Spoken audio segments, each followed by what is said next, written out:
Guys, ayan, naka-ready na ako ng tomato at saka onion. Mag-o-omelette tayo mga guys. Ayan, simple lang ito mga guys. Ayan. Nalagyan lang natin siya ng gawa lang po ng breakfast namin. Ayan.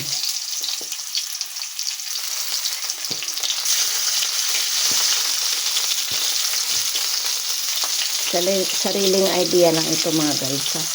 Wala na akong alam na gagawin pa sa itlog. Ayan.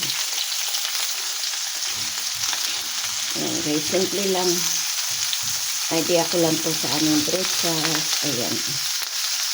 Namis ko yung tomato, onion, and with egg. Bukta rin natin yung tomato para maluto siya mga guys. Yung onion okay yan. Bukta na yan. Ayan. Diba? Ito na mga guys, ilalagay natin ang ating 3 itlog. Dahan-dahan para wag mabasag. Ayan. O, diba?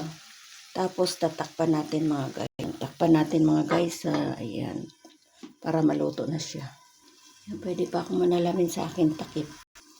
Let's have a look mga guys. Oh, wow. Silok mga guys. Already cooked. Yan, very simple lang gagawa tayo ng breakfast, di ba mga guys? Yun mga guys, well done. Wow, looks yummy mga guys, di ba? Thank you for watching.